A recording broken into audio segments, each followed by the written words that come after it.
Hey, Luke. Hey Benji, how we doing? Good. How are you? Good, good. Happy Mother's Day.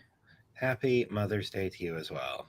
It Um, feels weird wishing Mother's Day to you, but yeah, no, we should wish a happy Mother's Day to Rebecca, the one person on our team who is a mother, which is why I bugged you because I felt weird bugging her on Mother's Day.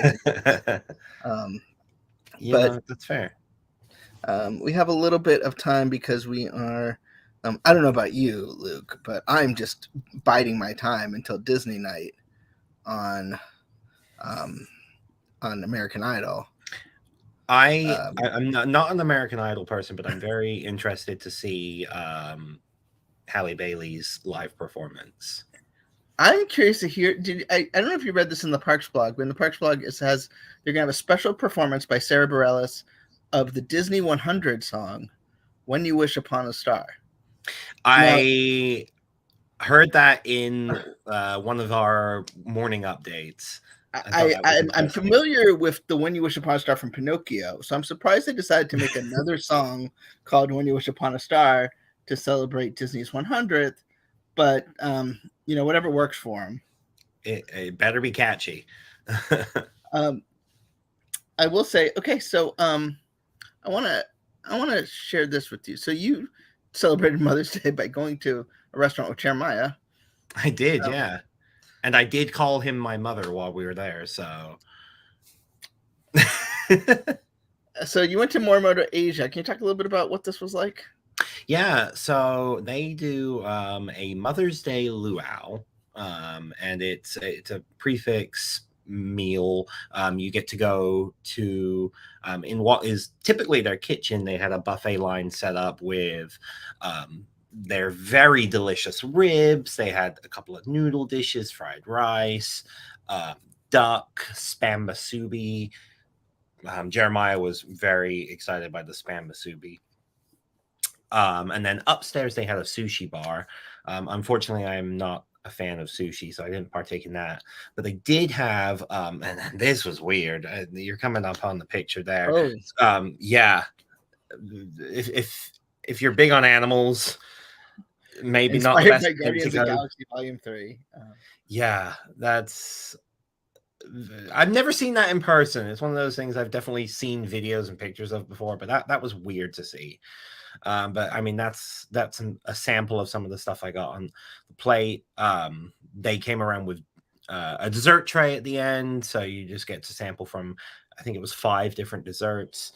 There were a variety of different cocktails available. I tried the Mai Tai, which is one of their 3 signature drinks. I think the top 3 on the list for the luau are their like 3 most popular drinks.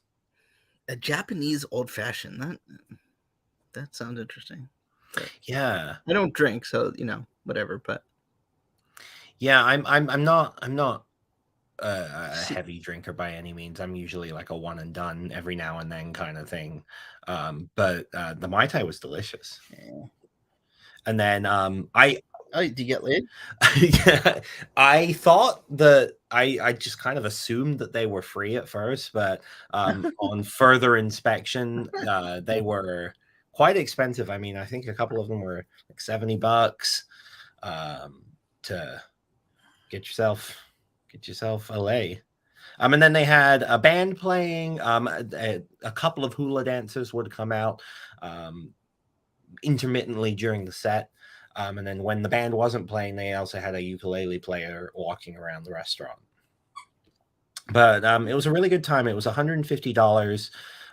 We did get to experience it thanks to Morimoto Asia, but it was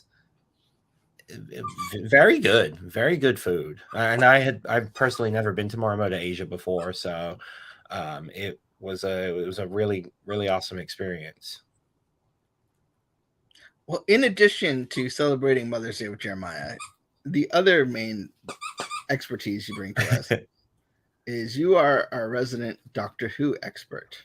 Yes, I take deep pride in that.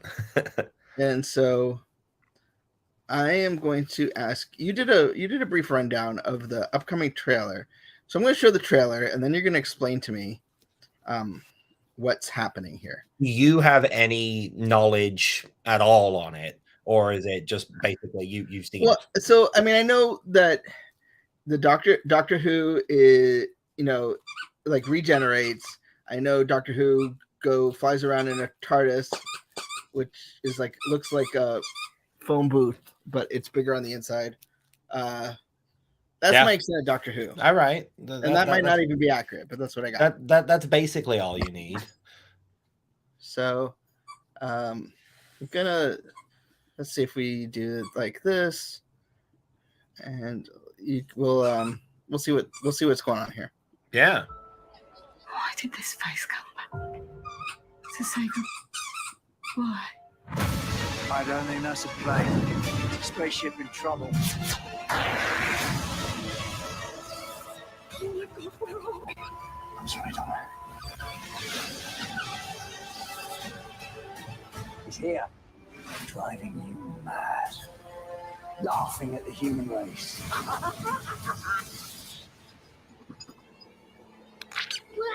What the hell?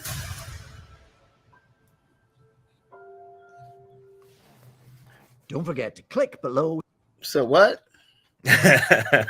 So yeah, I mean, there's a little bit of deep dives here. So I mean, as a general thing, obviously David Tennant is the Doctor again. David Tennant played the Doctor from 2005 to 2010. It was one of the most popular periods in the show's history. So with the 60th anniversary coming up, the whole idea was, well, let's get him back for 3 episodes. And he's playing a new incarnation of the Doctor. So it's not, he's degenerated back to the 14th Doctor, following Jodie Whittaker, who was 13. 14 is David Tennant.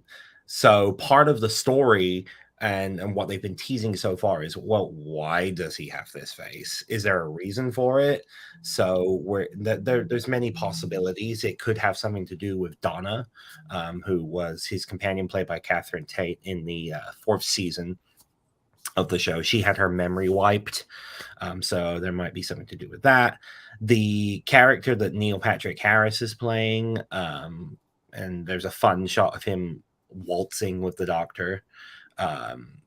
Most likely, we know he's playing a villainous character. The heavy rumor, and this is a deep cut, but the heavy rumor is that he's playing a updated version of a character from a 1966 story called The Celestial Toymaker, who has not appeared in the show itself since then. And that is the rumor, that he's playing like a modern, updated version. And it's a character that can control events, can control reality.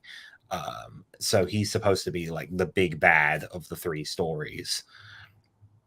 And then the other character that we see, wonderful name, is called Beep the Meep.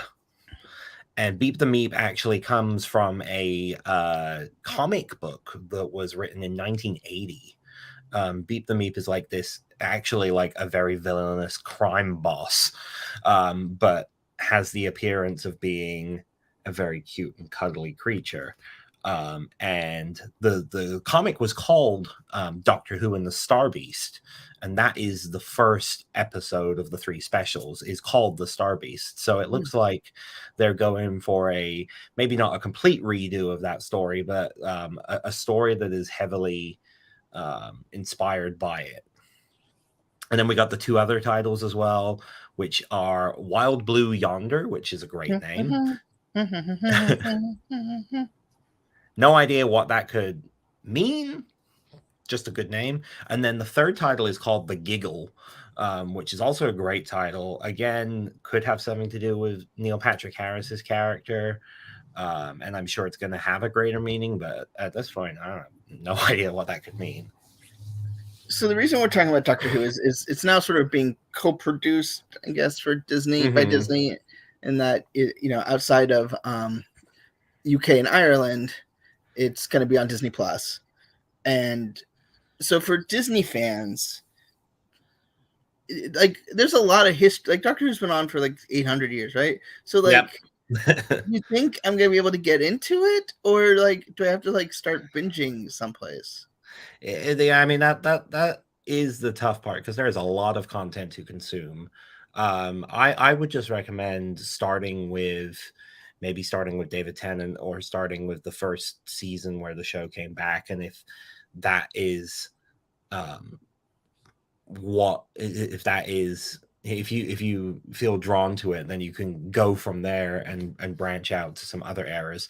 But honestly, starting with any of the modern Doctors at the beginning of their era is a great place to start, because every beginning story is kind of like a reboot for the show, giving it the backstory kind of gets filled in, and you learn with the characters. So like the very first episode of Matt Smith is a great example of that. You came off the 5 years of David Tennant being the Doctor, uber popular, and you had to get that first episode right, and that episode was perfect, and immediately showed him off as I am the Doctor.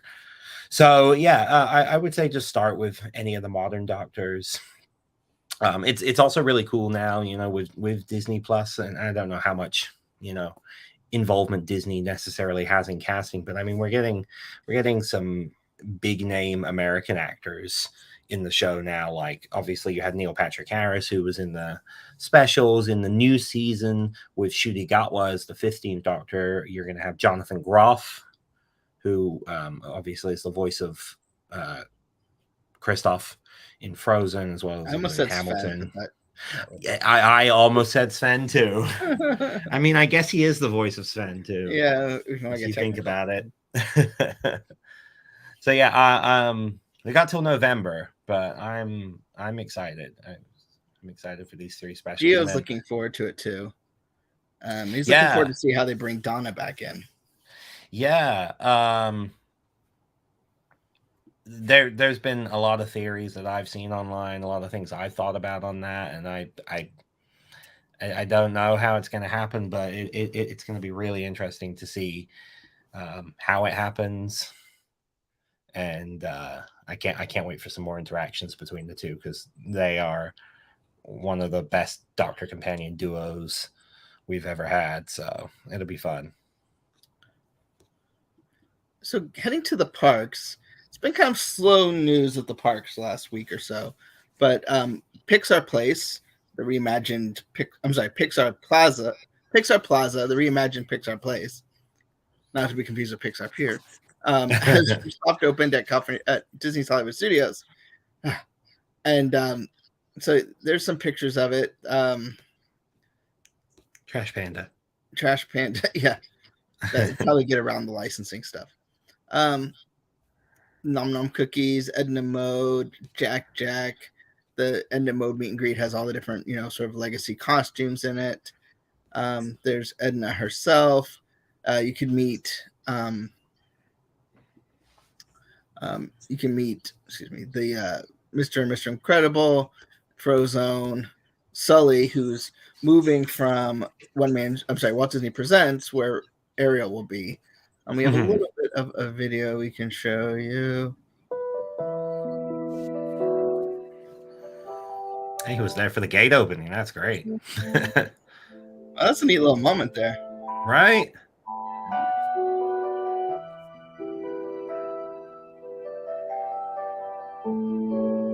So there's the obligatory cast member recording on their phone for whatever. Photo pass, a lot of character attendance. Obviously, It's a very character-heavy, character-focused area. It's still really weird seeing the old entrance of Toy Story Mania not as the entrance. I know. I was just gonna be like, "Oh wow, how did guests get into Toy Story Mania?" And I realized they don't get in that. Do you remember when they used to have Luxor AA over there? I cannot hear you over the music. Oh, hang on. Remember when there used to be a Luxo AA over there on the side? Yeah.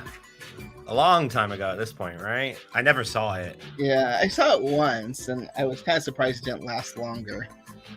Jeremiah did a good job with this video. Yeah. I never like Bach Darlings. It just distracts me from them now. So this is just it's just another area for guests. As I was mentioning, Sully is no longer at Walt Disney Presents because the live action version of Yes. Ariel will be meeting guests there for a limited time at the end of the month. So we'll probably be Gemma will be back at the park to check that out in the not too distant future. Yeah, that'll be exciting to see. But yeah, you can and when you can get a little like hidden Jeremiah in the when he gets to the glass. Spot the Jeremiah. Yeah, let's see if we can see him. There he is. I see him. There you are, Jack. He looks so serious. And then Alexander, we do want to wish your friend Noah from Livingston, New Jersey, a very happy belated birthday. Hope you had a great time. My birthday was just about a week ago, so may birthdays forever. Here's Edna in her little design studio. Like every time I see her, I just think like, how they get Brad Bird in there, but I guess they don't. Very carefully. Yeah. So, yeah. Any thoughts on that? Yeah, no. I don't know if I'll go through the meet and greet, but I'm excited to see the area open again, and I do love the Num Num cookies. So I don't think I've ever had one at Disney World. So maybe I'll have to get one next time I go to Hollywood Studios. In media news, next Tuesday is Disney's Upfront presentation, where they will be discussing the upcoming shows for the 2023-4 season. The Upfronts have traditionally were for a network. Now it's more for a company. So they're going to talk about Disney Plus, ESPN, ABC, all of that together for big focus on the ad-supported versions of Disney Plus and Hulu. In advance of that, we did get some unfortunate cancellations. Alaska Daily canceled after one season. The Company You Keep canceled after one season, and Big Sky canceled after 3 seasons. I know Bill for us handled Alaska Daily. Rebecca handled The Company You Keep, and Alex handled Big Sky. But did you watch any of those shows? I did not know. Haven't been. If you watched it, all those people would still be employed. Yeah, me. It's all on me. It's all on me. Now, obviously, this year's a little weird with the writer strike. Like, not quite sure how that's all going to play out, but we'll find out. What do you watch on television? Television-wise, like network television, I don't watch a lot. I tend to I watch a lot of the Disney Plus shows that will come out. I like my prestige dramas and that sort. At the moment, I'm watching Love and Death on HBO Max. Oh, is that the one that's based off of Candy Montgomery's story? Yeah. Yeah, with Elizabeth Olsen. So, I like miniseries like that sort of thing. But procedurals and those sort of shows, medical shows, aren't usually my thing. And of course, I watch copious amounts of Doctor Who to an unhealthy amount. I have a question for you. Yeah, you watch Muppets Mayhem? I haven't yet. I need to watch it this week. I haven't started it yet, but I definitely plan on it. I love the Muppets. So I'm gonna play a game with you. I play this game a lot. Okay. I don't think I've ever played it with you though. Okay. Usually Alex is the one that has to suffer this through me. So on Disney Plus, there are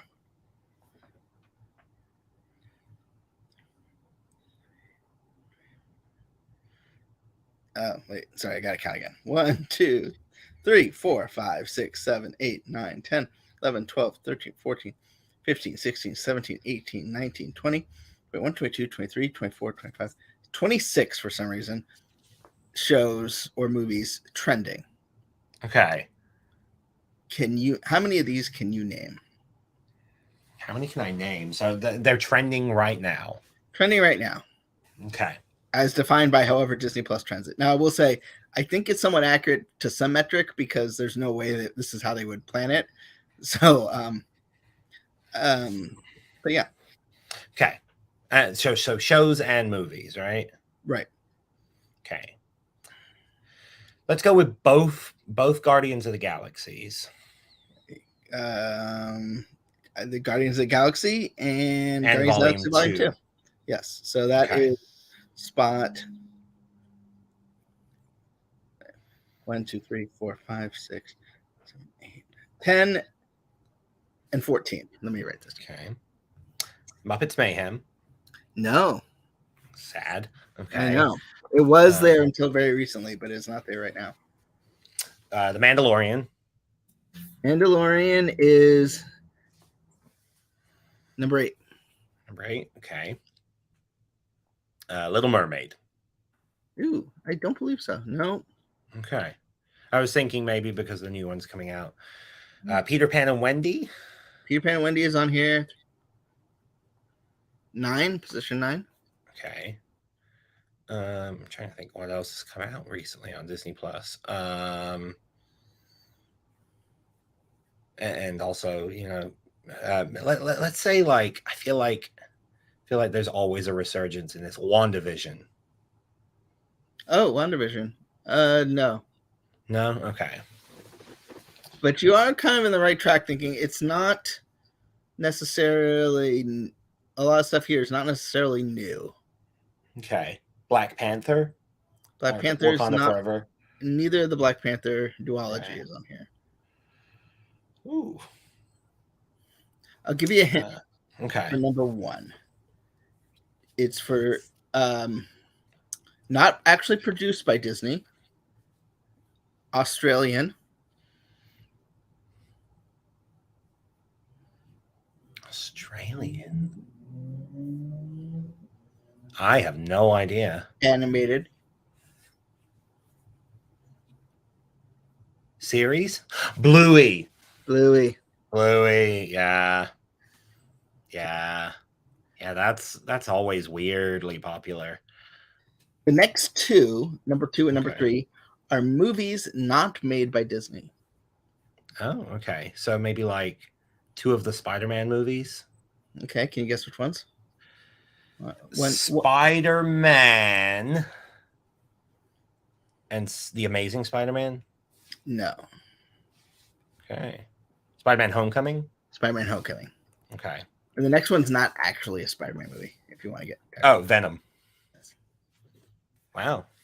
Number 3. Wow. That's Okay, number 4 is a Disney, technically what we would consider a Disney animated classic, but more recent. That's getting a live-action adaptation. Moana. Correct. Wow. That's good. Number 5 stars perhaps the biggest celebrity on Disney Plus.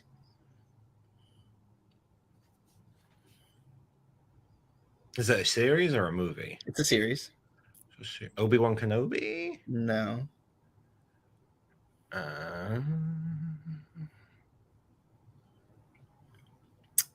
Disney Junior.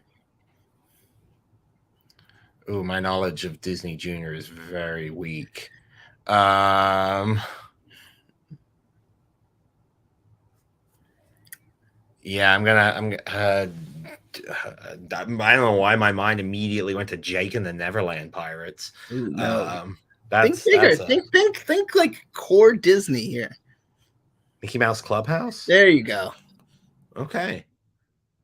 Number 6 is a long running series.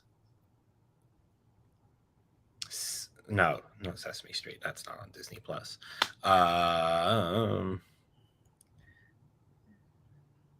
Has a theme park ride, but not. Oh, The Simpsons. There you go. Yeah. Yep. Next is another Disney animated feature, fairly recent. Encanto. Okay, that's number 7. You've got number 8, Mando. You have number 9, Peter Pan and Wendy. Number 10, Guardians of the Galaxy. Number 11 is a sequel, animated sequel. Frozen 2. You got it. Next is, I'll give you a release year, 1995. Toy Story. There you go. All right, cool. Getting them quick now. Number 13, animated series, Disney Junior. Franchise, but not Disney.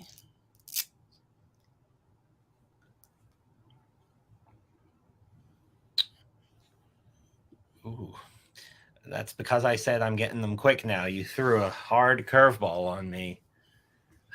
Well, we said Bluey already, and it's Disney Junior.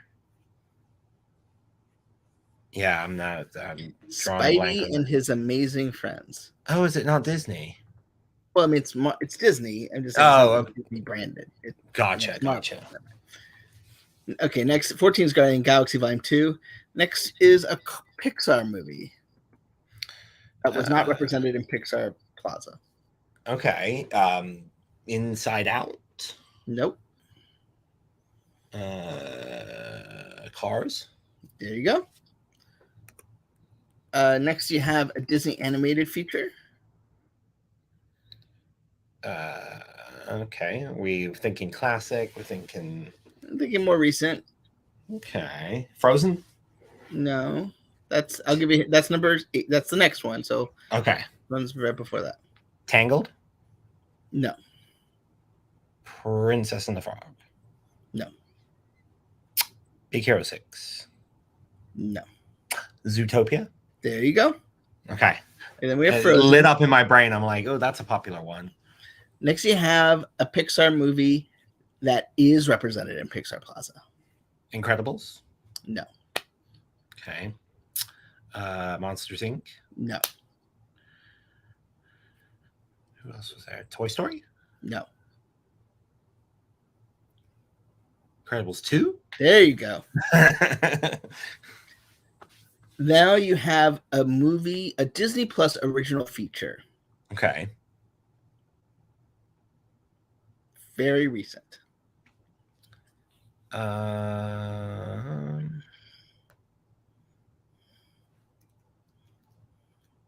Crater. There you go. Really?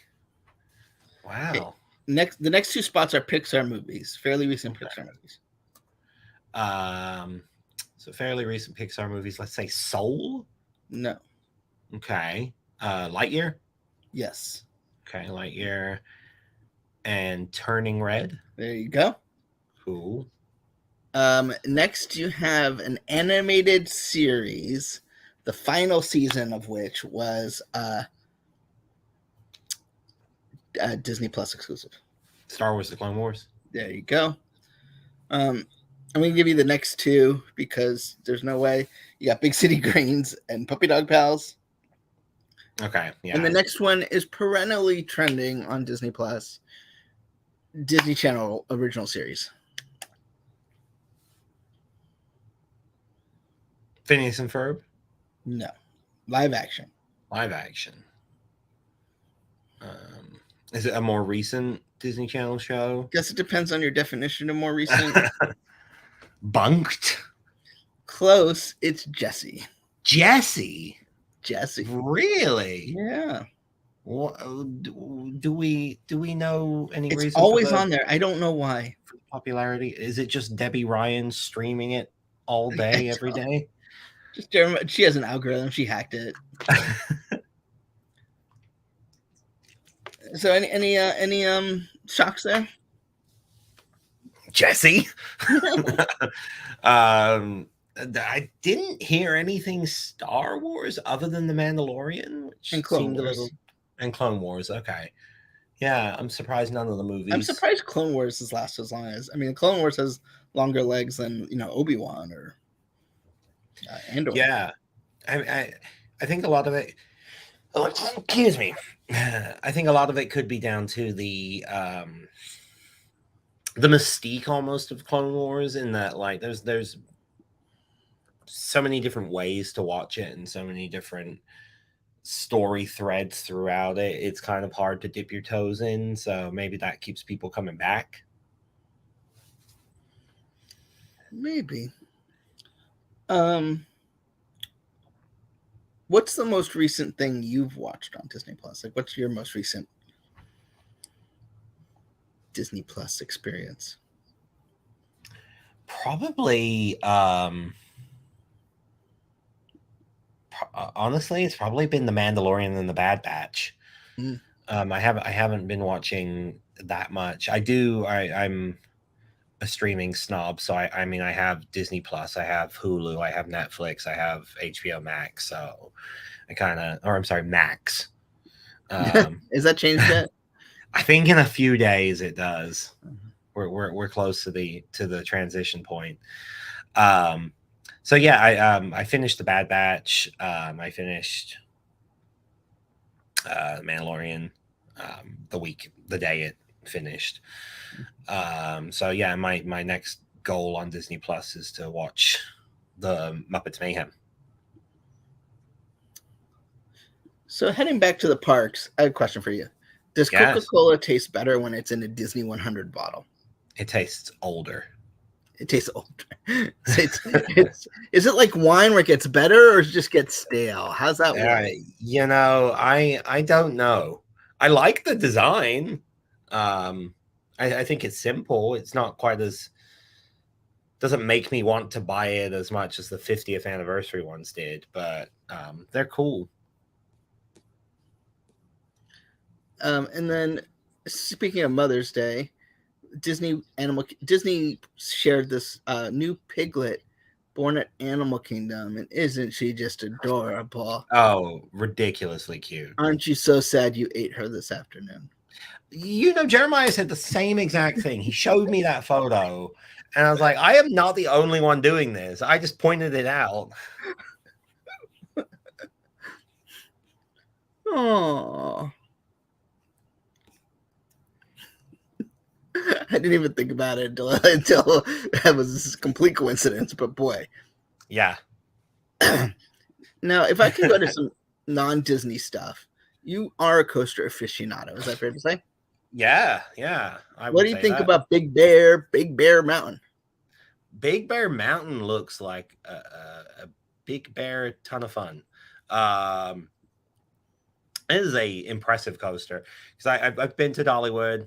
I haven't been there since they started construction on Big Bear Mountain, but having been around Wildwood Grove, thinking that there's now this big giant coaster surrounding it is really impressive. And it looks like, you know, Dollywood has a couple of like really extreme coasters, so this looks like a perfect ride that like families can ride and enjoy. And it's so long too, and I mean that part right there where you go through the waterfall, that looks awesome. There's an onboard soundtrack too. Yeah, it looks like a home run for Dollywood. And Dollywood is, you know, always pretty busy, so having another giant capacity machine like this will undoubtedly just be great for them. Yeah, you know, I will say I don't want to call me a wimp, but there's definitely some coasters at Dollywood that push me to my limit. Okay. And it's nice to see something like this where it looks fun and thrilling, but not, you know, kind of ruin your day style. It's got those motors that kind of just keep it propelling. And I think you would be fine on this one. Yeah, it's got the same very Hagrid's to me, except about that, you know, backwards. Yeah, no, very, and some nice theming too. You know, the station looks nice. We have some photos that Alex took of the queue as well, and there's a lot of fun details. You know, kind of giving you the backstory of the coaster. And Dolly sang, I guess I can play this. Dolly sang her own version of, no, I guess we don't have that queued up, but her own version of Davy Crockett to Big Bear Mountain. So you can check that out. Just keeping to think about, you got to do this one. I did, yeah. Jeremiah invited me to this. You and Jeremiah are getting real close. We are. So so Pipeline? It's a standing coaster because America's fat and lazy. We need to stand up while we ride. It's the first stand-up coaster. Also, I don't know if it's supposed to be on the screen or not. I'm not seeing it. But it's the first stand-up coaster built in something around 23 years. And it's very different. All the stand-up coasters that came before from this manufacturer were 4 across, and this is just 2, which gives you a lot more room. You could see right there how much my legs came off the ground. You get some really solid airtime on this, which is a very strange feeling and really unlike anything I felt before with it being on a stand-up coaster. And it's another one that's not really that intense at all. Apart from the idea of standing up, it's just, you can kind of see it on both of our faces. It's just a fun, good time. Who's the manufacturer? B&M, Bolliger and Mabillard. They also, SeaWorld is a very heavy B&M park. Manta, Mako, and Kraken are also all B&M coasters. So this is their 4th. And there's a lot of the landscaping around there is really nice. I wouldn't say there's any theming or anything, but the buildings look like buildings from a Surfside area would. It looks good. I really enjoy it. I can't wait to ride it again too. So looking ahead to next week, not a lot going on. So as I mentioned, we have the upfront on Tuesday. I believe there's not even a whole lot of new television coming. So you got anything fun planned for this week? Personally, I'm staying at Endless Summer for a night. Nice. Going to Universal with some friends, yeah. And then I'm actually taking a little mini coaster trip of my own up to Georgia. They have a new coaster up there at a Fun Spot Park, which it's a big investment actually, and it's supposed to be huge. Yeah, so I'm going to check that out. So non-stop for me this next week. And this week you can also check out Mac's full coverage of White Men Can't Jump, the remake, which is debuting on Friday on Hulu. But we got about an hour until Disney night, so I'm gonna go get some dinner, get ready, watch this new Disney 100 song. Hopefully, learn all the words. When you dream upon a star. When you hope across a red board. Yes. I believe that's the song. That's exactly it. So anyway, thanks so much for joining on short notice, Luke. Oh, of course. And have a night. When you going on this little trip? Friday to Sunday. Okay. Yeah. Well, have a great day. Thanks for joining us, everybody. Take care. Bye. Woo.